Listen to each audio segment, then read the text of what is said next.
Welcome to the Hey Docs podcast with your host, Jill Allen. I am excited to have Dr. David McCarty from Empowered Sleep Apnea joining me today. David McCarty will be discussing the connection between sleep apnea and orthodontics, the red flags orthodontists should be looking out for in their exam, and innovative tools for diagnosing and managing sleep apnea in your practice. There's a lot to cover, so let's get into it. Hey docs, when it comes to marketing, I keep hearing that you're frustrated and that you don't know what you're paying for or even if your marketing efforts are working. Are you wondering what your next marketing move should be? I would suggest you contact Mary Kay Miller and her team at Kaleidoscope. With their free digital marketing audit, you will get answers and solutions to your biggest marketing questions. Go to contactkl.com to request your free digital marketing audit today. When it comes to websites, SEO, and digital advertising, you don't know what you don't know till you know. Find out what you don't know today. That's contactkl.com. All right, Dave, I am so excited to have you on Hey Docs today. Thanks for being here. It's a delight. Thank you so much, Jill, for having me. Yes. I would love it. The way I like to start off Hey Docs is to just have my guests tell our audience a little bit about who they are. I'd love for you to talk about your book and your company, Empowered Sleep Apnea, and why you got into this field. I know it's going to be a good listen for sure today. Yeah, it's an interesting story. At least it's interesting to me because it was never preordained that this was going to happen. I like to start my life story in medicine by saying I'm a recovering primary care doc. That's what I went to medical school, very naive about the medical system. I was the first doc in our family or in our immediate family. So I didn't really know what it was all about. And my heroes were Hawkeye Pierce and Marcus Welby. So I just wanted to go and be someone's doctor. And off I go to medical school in 1993. I go to medical school at Duke University. And when I emerged from there, I decided I was going to be just someone's doctor again. So I decided I was going to be a primary care internist. And off I go to Mass General Hospital and I learned how to become an internist. And I'm pointing out the years. I graduated from residency in 2000. And these years are going to become important as we review where sleep apnea came from, because it's a pretty young disease as far as we understand diseases. And this explains why it's so hard to get our hands around, because it's a really complex phenomenon, as it turns out. But getting back to the story, I emerged as a primary care internist, and I considered myself the end of the line for these people that were coming to see me. I had to help them or provide someone who would. And this was at a time when blood pressure management was getting a lot of attention. We were given guidelines about how it was supposed to be worked up and what we were supposed to do and what medicines to use and what evidence base there was. And this was through a document called the Joint National Committee for the Treatment of Hypertension. And it was right when I was starting my career that someone made the observation in this committee that a very common cause of refractory hypertension, and that has a definition, requires more than 3 medicines to keep it under control. But refractory hypertension, the most common cause of all, is something called obstructive sleep apnea. Now, my medical schooling, 1993 to 1997, we had one lecture about sleep, as I recall. And even in man's greatest hospital, Mass General Hospital in Boston, the seat of medicine here in this country, we had, I think, a couple of lectures about sleep. And we learned about this esoteric diagnosis called sleep apnea. So this is just speaking to the idea that curriculum in advanced institutions, it takes a while for it to evolve. Yep. And we'll understand why and where this came from when we go through the story of sleep apnea. But it was through my sort of recognition that, hey, all of these problematic hypertension cases aren't being managed well because they all have a sleep problem. Then I started sending sleep studies, and then I started to recognize how many people had this diagnosis. It was through my introduction through trying to manage other problems. And long story short, I bought a textbook. So I bought Mir Krieger's Principles and Practice of Sleep Medicine, 3rd edition at that point. And I read it cover to cover. And that's a strange thing to do. But one of my mentors in medical school says, you need a regimented reading program. That's what you need. And so he gave me an assignment, and he said, here's Harrison's Principles and Practice of Internal Medicine. Read that. And so as part of my medical school training, I read that book cover to cover. He said, it doesn't even matter if you remember it. Run your eyes over it because it will leave a mark. And so that's what I did with Krieger's textbook.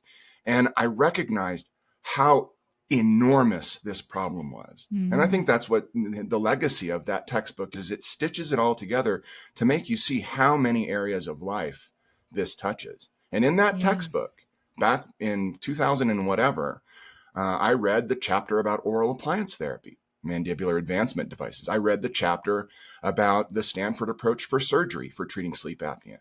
And at the time, the light bulb went on in my head is, holy smokes, this is a complex phenomenon. And holy smokes, I don't feel prepared to deal with this as a primary care doc.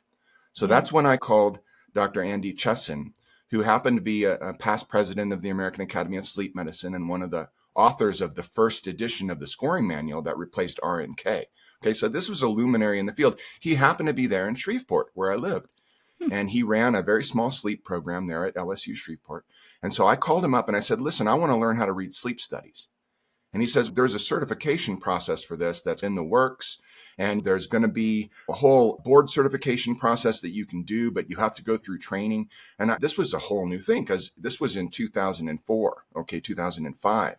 The first combined board in sleep medicine for medicine didn't happen until 2007. So all of this was still in the process of being defined. But what he offered me was a chance to come and basically be a mentee. And it was an apprenticeship style fellowship program, but I followed Andy Chesson around for 2 years. And I closed my primary care practice down to half time. So basically I stopped making money because he couldn't pay me. And I learned how to read sleep studies. And we read them on those big freaking phone books at the time. They were just making the transition into the computer record. So I was on the cusp of going from what was a lab rat kind of weird toy to an actual deployable diagnostic device. And I was there at the med school when we were trying to figure out how we're going to teach people how to do this. At any rate, that's my background. I came into this as I want to be someone's doctor. And what I found was sleep medicine was a rabbit hole. And I've heard that from so many different people that have found themselves caught in this race, that once you dip your foot in, it sucks you in with a gravity that's a little bit alarming. And that's how I felt. It was a vertigo feeling of, oh my gosh, there is so much in here.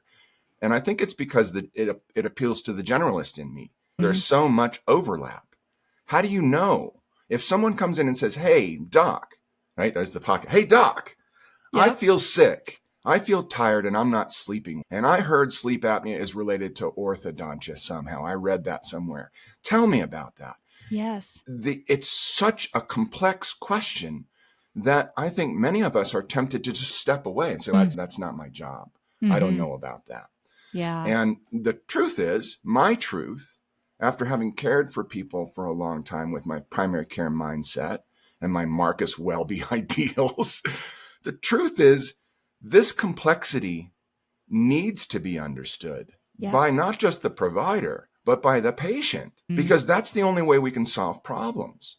Because getting back to our example, let's say I feel sick and tired, and could it be sleep apnea? Could it be something to do with my breathing at night? The answer is always, yes, it could. Right. But the answer is always, could it be something else? And the sensible person will recognize that, yes, it could be. So what I've seen in a healthcare system that is really battling hard against being more and more fragmented, with more and more specialized thinkers doing what they do within their silo and not really seeing how the person has to navigate. So what I've seen is that this problem is addressed with different language in different spaces. So let me pose a question, and this is rhetorical because, of course, I'm not expecting an answer, but I want our listeners to think. I ask you, what is sleep apnea, doc? And then just don't even bother coming up with words yet, but what picture comes to mind? And the challenge is that if you were to pose this question to healthcare providers of different stripes, you might get different answers. You go to a typical Western medical, pulmonology trained sleep medicine doctor, and you'll probably get an answer something like this. It's about the airways being disproportionately floppy at certain parts with the inspiratory effort, and you get collapse, and that causes disruption in sleep and gas exchange irregularities. Mhm. And so there you have it. So the solution for that problem is going to be a CPAP machine because it helps brace that open. What I've discovered in the Empowered Sleep Apnea journey, and I'll get to why I had to do Empowered Sleep Apnea in a minute, but along this journey is I've discovered that depending on whom you speak to, the explanation is going to be very different. And the picture that comes to mind is very different. So if we were to approach one of my airway-centered dentistry friends and say, what is sleep apnea?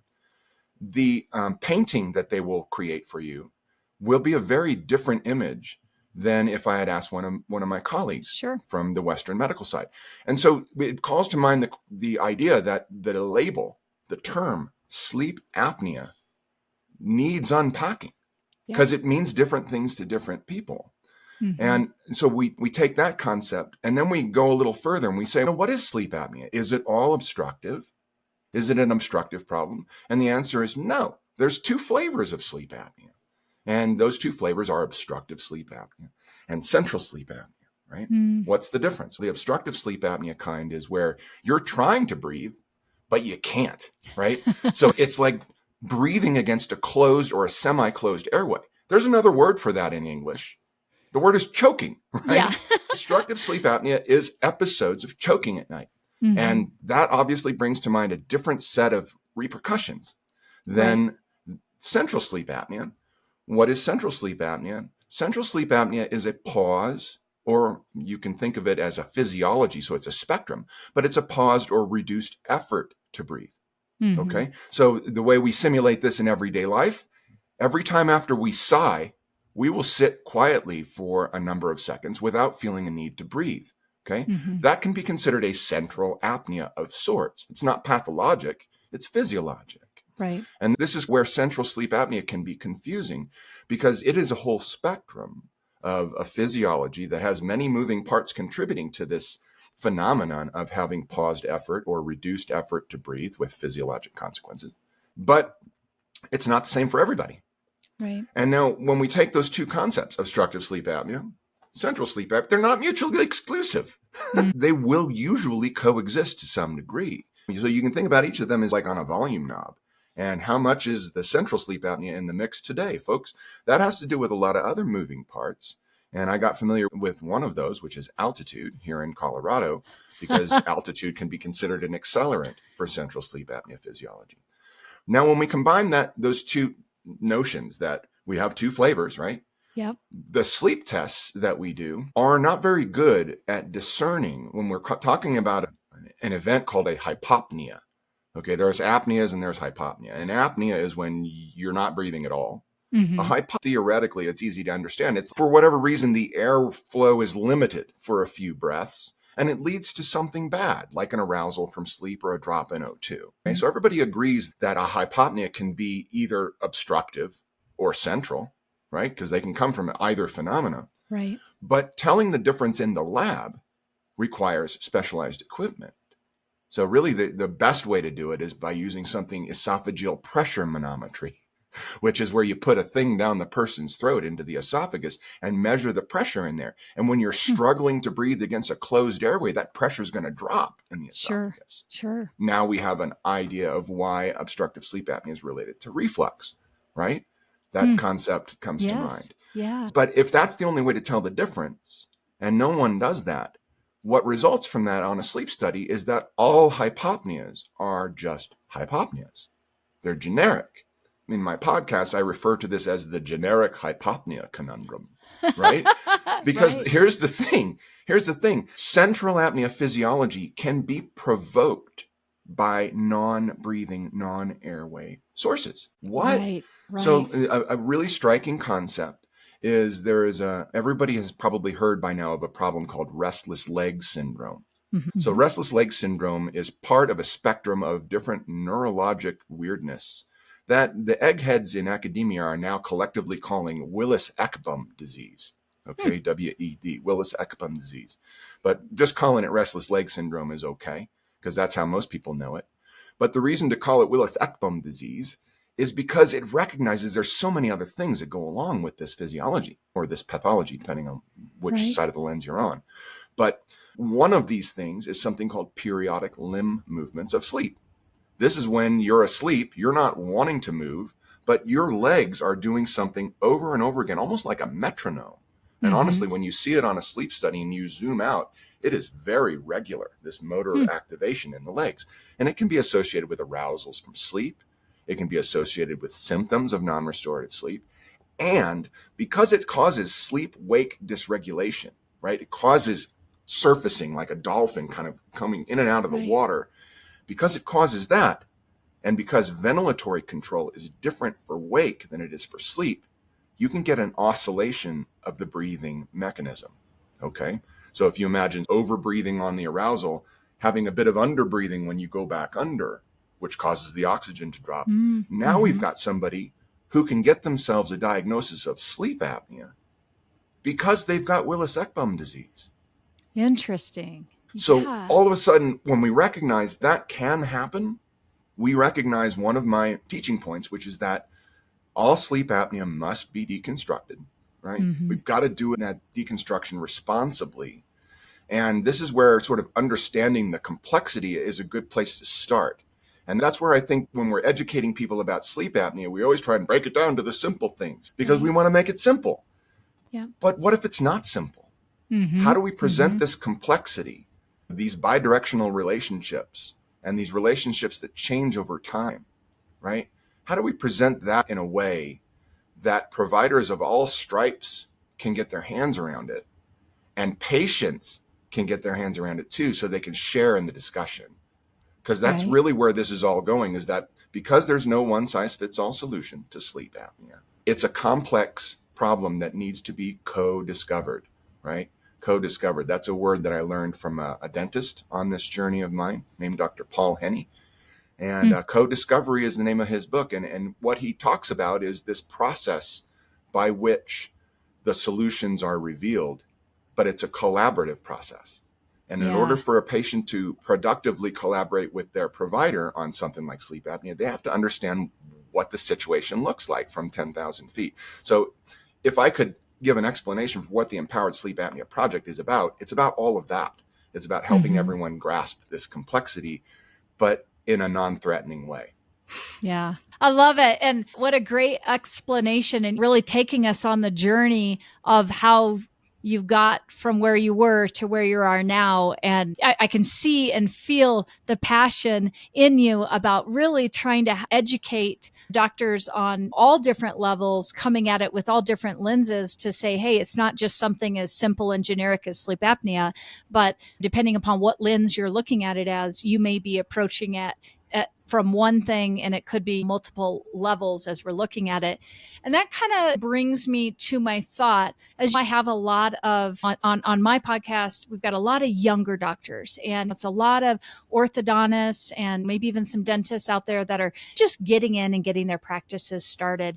And one of the reasons that I wanted to have you on this show is because I feel like it is so much easier when we're younger in our practices to bring technology in and philosophies in. And we've got the time, especially in a newer practice, we've got the time to spend with patients and really think about what they're telling us. And so I'm wondering if you can talk to how does this, and if you're thinking about this from a younger orthodontist lens, how does this kind of correlate into patient care and maybe things that they need to be thinking about? Because I'll have to tell you, I see a lot of times in our industry, a lot of times it's more of our seasoned orthodontists that have been practicing for a while that are like, I think I want to start focusing on this as well. And I don't tend to see a lot of our younger doctors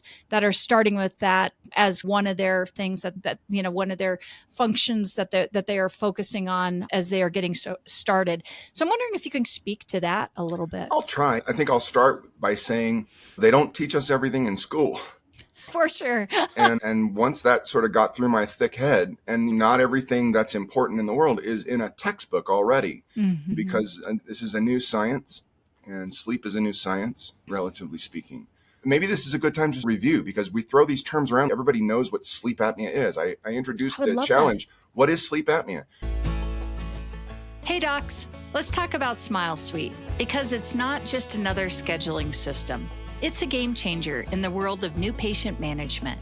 And as a proud Smile Suite partner, I've witnessed the incredible impact it has on practices of all sizes. Smile Suite means your new patient calls and web leads are expertly handled 7 days a week, even during nights and weekends. And they offer top-notch customizable presentation software and seamless post-consultation follow-up. It's like having a secret weapon for your practice's success. Curious? Dive into the revolution at getsmilesuite.com. And don't forget to mention Hey Docs to unlock some extra goodies. Elevate your practice with Smile Suite, because every smile deserves a suite of excellence. If I say, what is mild lower extremity cellulitis, I think every doc in the country is going to have a visual and have a general game plan of what to do. But sleep apnea, it's on, and people are putting their boxing gloves on about defending what they think is right. So maybe a little story, okay? Sure. Let's go back to let's go back even further. Let's go back to the 1800s, okay? We're going way back. We're going way back, because this is like the anthropology of sleep apnea. We're going to go back to Charles Dickens' first novel, okay? The Posthumous Papers of the Pickwick Club was his very first published novel. It was in the 1830s, I believe. And in this novel was a character that is just called Fat Joe, okay? And this character literally makes his appearance in the novel. He enters the way Kramer would enter into Seinfeld. His entrance into the novel is he is standing at the door, knocking at the door, snoring and falling asleep on his feet, okay? And so we flash forward now to the early 20th century, and the very first modern medical institution in America, the practically sainted Dr. William Osler, just makes an observation that it's a very common thing, he says, in obese people, that they're often sleepy, just like the young fellow in Pickwick, he says. We flash forward now to the 1950s, and we have a publication by a guy called Burwell that discusses something that he terms a Pickwickian syndrome. Extreme obesity associated with alveolar hypoventilation. Okay, this is now known as obesity hypoventilation syndrome. But he's connecting the dots, saying we have this Pickwickian phenotype, right? Heavy, snoring, sleepy phenotype. And now we have a purported mechanism for sleepiness. They are hypercarbic. They are hypoventilating because of their obesity, right? So this is the mindset of why are obese people sleepy at this point, is that, they're hypercarbic. So obesity, hypoventilation, Pickwickian syndrome. Flash forward now to 1966. We now have a new method called a polysomnogram that is available. It had been developed basically since the EEG was discovered in the 1920s. So we started to investigate sleep in the 40s and 50s. It wasn't until 1953 that we even knew that something called REM sleep existed. Up until the mid 1950s, we thought sleep was just an off switch. Okay, so this idea that the brain could be active during sleep was weird. Okay, but so this is the context. We get to 1966. There's a guy named Henri Gastaut. Okay, he is an epileptologist. So this is a very new field in medicine and neurology. And this guy's job is to see the patterns within patterns of the squiggles of the EEG and try and localize seizure activity. And he becomes world famous. And he's got a lot of syndromes named after him. At any rate, he decides that he's going to take a true Pickwickian patient, somebody who's heavy, somebody who snores, and somebody who's sleepy, okay, and use a nocturnally acquired EEG with other parameters that monitored breathing, for example, and see what happens to that person during sleep. It was the very first time anybody ever did this. Okay, isn't that weird? Yes. That somebody could be sleepy and nobody's ever, let's study your sleep. But 1966, okay? Is it any coincidence that the number one song on the worldwide pop charts that year was Lightning Strikes Again? It's like lightning strikes, man. Okay? And so now all of a sudden, we have this understanding that this phenotype is related to breathing disturbances. We have all of a sudden, boom, this is why they're sleepy, folks. They can't breathe at night. Okay? Yes. So now we have this new idea. What do we do for them? You can lose weight. That's a good idea. Or we can cut a hole in your neck. tracheostomy. Those were the only treatments we had for this weird new idea called obstructive sleep apnea from 1966 until 1981. Unbelievable. Okay? That is Unbelievable. 13. Wow. How long is that? 13 years, right? Yes. So it took wow. 13 years. In that 13-year time frame, sleep labs began to spring up in academic communities where it was mainly kept behind closed doors because big phone book, you got to look through with each one. It's very time intensive to make this. Yep. So they're seeing the worst of the worst.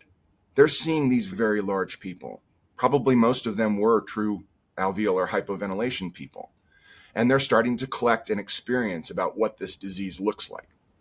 Right. And as such, we're starting to now make some regulations. How do we score these things? What is a hypopnea? And this is where we started to write things down and keep track.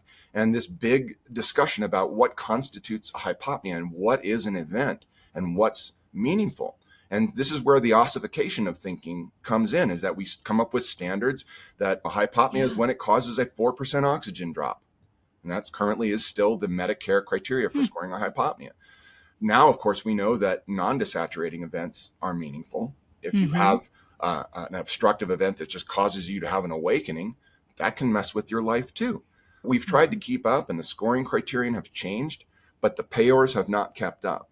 We're dealing with a science that is literally going through its adolescence. And how do we talk about this? What's the language that we use? And at this point now, it's broken out of the academic prison, right? I wrote an op-ed about this called Happy 57th Birthday. The monster is fully awake. Because this monster that we've created called sleep apnea is like a Frankenstein's monster. It's a label now. And now it's not just the eggheads in academia scratching their heads wondering what it means. Now we have this idea, sleep apnea bad. Sleep apnea need treatment. Everybody has their own treatment that they're going to give. But when we go back to the notion that sleep apnea is complex, and before we talk about treatment, are we dealing with the obstructive flavor or the central flavor? How do we know? Right. Right. Which treatment would be best? Maybe many of the above. Maybe it should be like a smorgasbord. When we finally get our minds around that, I think that's a terrifying moment. And the pioneers that I've met along the way, many of them have had the moment where I call it seeing the whole Leviathan. They've seen the whole beast. And it can be a really scary time because you think to yourself, oh my gosh, I'm just a fill in the blank. I'm just a primary care doc. I'm just a sleep doc. I'm just an orthodontist. How am I going to deal with this? The answer is you can't by yourself. So we have to talk about this in a way that prepares people to cross over silos. And at the risk of being self-promotional, that's what this whole Empowered Sleep Apnea project is about. So in case no one's heard of this, it's an educational cross-platform project that's designed to bring the language of complexity of sleep apnea to providers of all stripes, that in such a way that they can share it with their patients. The patient is then prepared to be cared for in your silo, but could also walk across the street to the person who practices a completely different facet and can have the same overall game plan. I think that's an important step forward. Yeah, I love that. And just thinking about that holistic approach to looking at it on all levels and this group of specialists working together. And I would agree with you too. Man, you hear sleep apnea all over the place from, I think I'm in the generation where I've got aging parents and I can't think of a single aging parent that I know of that doesn't have some type of a breathing machine. It seems ubiquitous. To me it's so just ubiquitous, the standard it's terrifying. care. Don't you feel it? It's like a tidal wave that's coming. Yes, for sure. So I'm curious if you can, knowing that probably most of my docs have not heard about this project, and I am sure we're going to have a lot looking it up and reading and jumping on. It's there for you. It really is. Yeah, it's there for you. Yeah, thank you for doing that for everyone that's listening. What would be some red flags? So if somebody's just brand new thinking, okay, man, he's really piquing my interest here, but I don't have enough education yet, but what are some things I need to be thinking about Absolutely. or I can just do in my office? This isn't something that you have to work out from scratch anymore because people are doing this. And there's a lot of screening tools that you can use.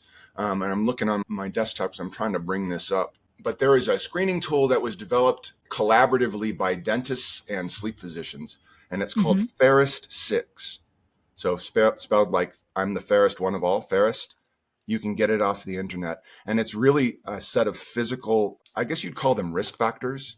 Red flags is, I think, their terminology, that can be obtained directly from the chair side. So this is something that you can train your hygienist to do. And I'm going back because this isn't one of my not being an orthodontist. This is relatively new to my journey, and this is a fairly new tool. But on their website, which is ferrest.org/tools, you can find this, and they've got a little thing that you can print out. But there are 6 basic red flags, and I'll just read them off here.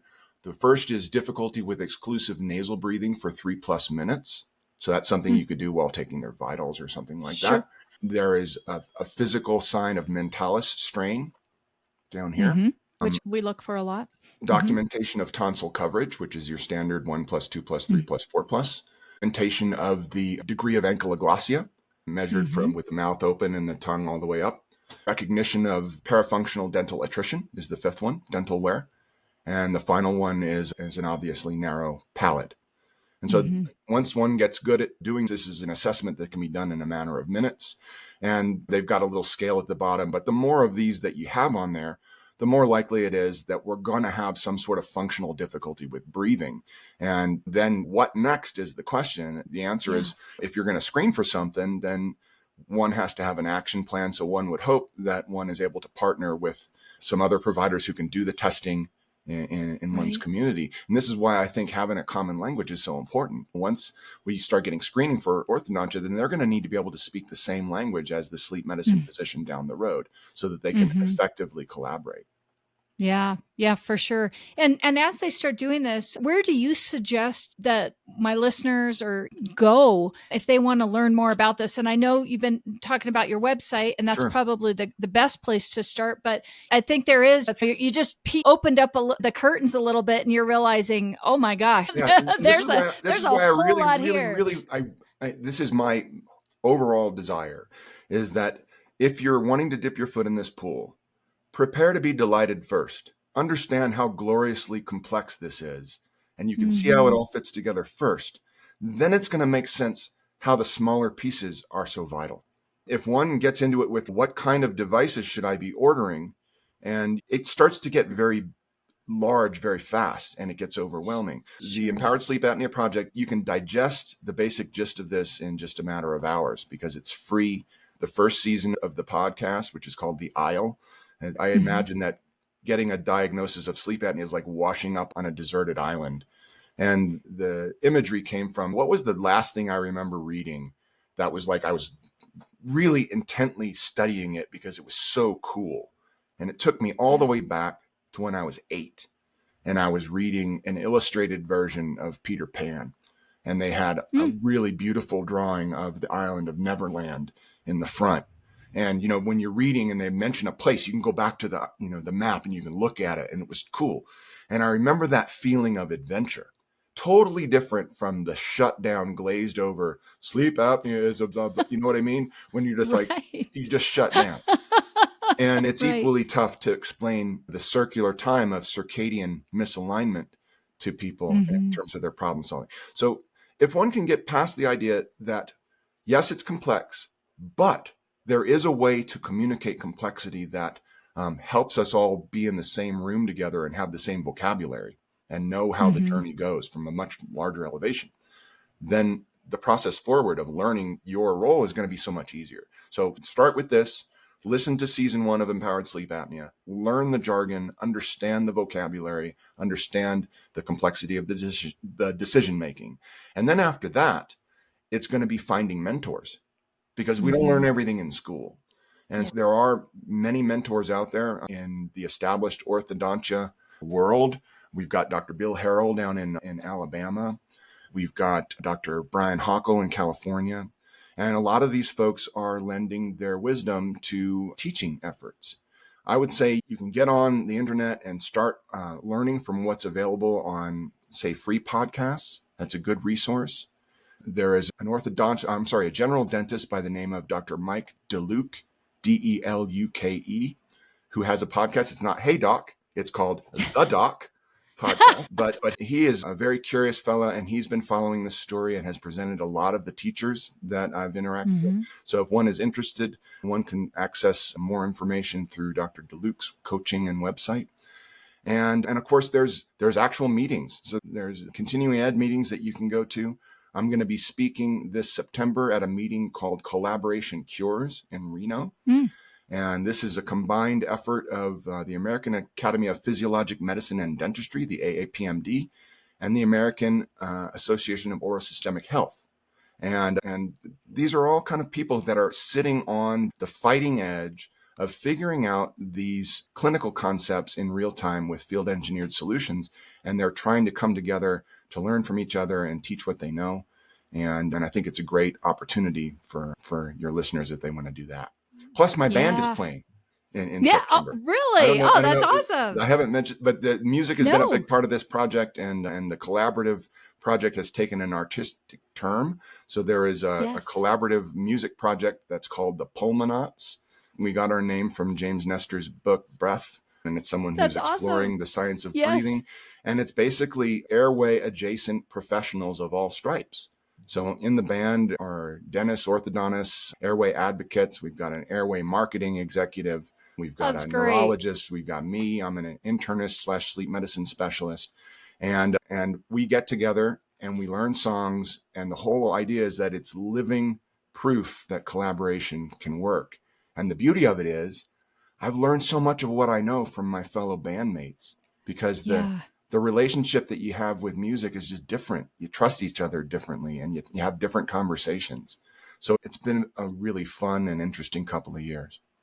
Yeah. Oh, that's great. And I love even thinking about the analogy of a band and then thinking about this and everybody working together. It takes everybody collaboratively working together to make really good music when you're in a band. And the same thing when we're working through this, we'll say, hard score of music here. If everybody isn't working together and all of the different specialties aren't pulling together and saying, hey, like you've said already, it isn't just one thing that fits into one silo. There could be multiple things that are affecting it. And from the dental side to the orthodontic side to the airway side to the internist side, all these different pieces that are pulling it together. I love to fit together.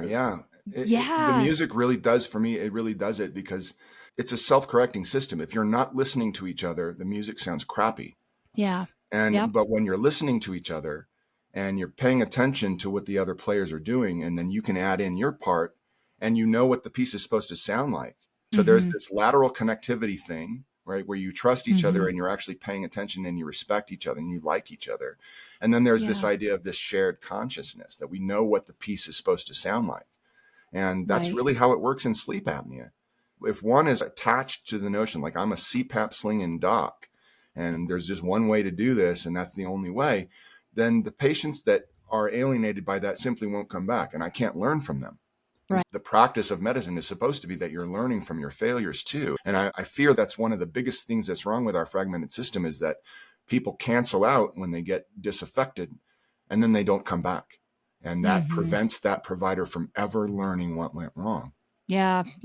So as we finish up here, I'm curious if you had some, 2 or 3 thoughts that, again, speaking to our younger docs that we have not already talked about. If you're like, here would be my 3 thoughts for you that I want to leave you with, or my 2 thoughts that I want to leave you with, what would that be? I would say that there is a changing understanding of the development of our airway and our face. And I think that's one of the biggest scientific paradigm shifts that we're all having to square off with, is that this notion of having crowded teeth, crowded front of face isn't necessarily preordained by our genetic code, and that there are environmental influences that seem to be relevant. And I think that this is a sort of a mind-blowing idea that, that the bones that we inhabit are constantly being redeveloped. It makes sense to a sensible person when we recognize we've seen this. Head binding can change the shape of the skull. Having hydrocephaly will make the skull ginormous. So pressures from within and without make a difference. And it just comes to the understanding that the tongue is a respiratory organ. The tongue sculpts the roof of the mouth. based on what it's Yep. doing. And if it doesn't have mobility and the person is usually breathing with the mouth open, the face will develop differently. And once we Absolutely. get our heads around that the things we do change the shape of our face, which obviously, the roof of the mouth is the floor of the nose. It's a townhouse, folks. They share a wall. We can't change the shape of the other without changing the one without the other. And I think that this is the part in certainly medical education that we were missing. We didn't get any discussion about how feeding and breathing and swallowing changes the shape of the face. That wasn't in my education. And I think in many standard dental curricula, it's not. I think we need to organize our thinking. And how do we approach this new scientific paradigm? And how do we educate ourselves? And how do we move forward with this understanding that things are more complex than we thought? Yeah. Yeah, that's great. If somebody wants to get a hold of you, learn more about your book or the podcast, or just reach out and say, hey, I got some questions. Yeah, this is really a cross collaboration. Go to the website and go contact us if you want. The email is simply Dave. And I am very passionate, as you saw, and I will always answer. So I'm very interested to see if this reached anybody, if this messaging felt like it was needed. I really think that this information needs to get out. And, for sure. And we need to empower ourselves. Empowerment saves. Yeah. Am I allowed to hold up a copy of my book? Of course you are. Absolutely. Yay. Yes. I call it the beautiful blue book because it is beautiful. And it's supposed to be delightful. It's not supposed to be scary. And it's something you can put in your exam room. And if you've read it, then people can talk to you about it. And that's the whole point, is it's supposed to open up conversations. Yeah. Yeah. And for any listeners out there, we will also put the book, Dave can give us the information in the show notes too, so that you can go and reference that as well. So as we finish up here, one of the ways that I like to finish up Hey Docs is to do a little speed round. So are you ready for the speed round challenge? I think so. That tends to be the answer I get from a lot. All right. I prepared, but I lost my notes. So it really is a speed round. You just don't know what I'm going to throw at you. All right, here we go. If you could start any business right now, what would it be? I would start an Airway-centered mega center where the docs and the dentists and everybody work together. I love that. What's the best investment you've made? Listening to my wife. Hey, that's a good one. Happy wife, happy life. How do we handle work, or how do you handle work-related stress? I call it urban hiking. So I live in Boulder, and Boulder has the advantage of having lots of things within a walking radius. At one point in this journey, I killed my car because I just neglected to drive it. So I walked to the grocery store, and I think about it as walking is like my Prozac. That rhythmic exercise, that movement, it stirs things up. So yeah, that's my mental health, is my urban hiking.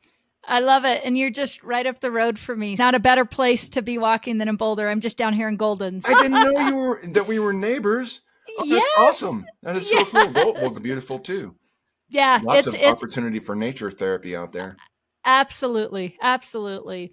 All right. What's one trend you think in our industry that you're excited about? I bet I know the answer. I am very excited about several things, actually. But one is I'm very interested in nasal rhinometry. Second is I'm interested in where capnography is going. That's where you study not oxygen saturations, but CO2 levels. There is a new company, you can look this up if you want, and they're not paying me. I think this is interesting, though, called SharkBite, and it's Shark BIT. And this is an artificial intelligence kind of big data way of looking at cone beam CTs. And they're trying to teach a computer to read the tea leaves for different diseases, and sleep apnea is on the list. And the last one is a product called Sleep Image, which is an really cool device that's based on heart rate variability data, but you can basically wear it on your thumb, and it will give you a report that will give you information that is pretty compatible with what you get on a sleep study in terms of the numbers that we were talking about. So it can be really useful information. And if you're empowered with like, how am I going to deal with this complexity? And you've got this really good feedback tool, I think that's important. Yeah. Oh, that's great. Technology, it's just amazing. It's amazing. Oh, so cool. What we've got going on. But needs to be deployed carefully and responsibly, I would say. Yes. The complexity needs to be responsibly unpacked. Yep. Yep. Oh, what great advice. And that may be your next answer, but what's the most valuable piece of advice you would give somebody just maybe starting their career? Don't be afraid to unpack the complexity and find good mentors. Yeah, that's great. Thank you so much for being on Hey Docs. This was a wonderful episode. Man, we could probably talk for hours and hours and still not get through it all. But thank you for keeping it simple and digestible. And I know that a lot of my younger docs are like, this was like the perfect wading in point that I needed to find out more information. So thanks welcome a bunch to the for island. being on Change here. your life. Empowerment saves. All right. Thank you so much. See Thank you. you. Bye.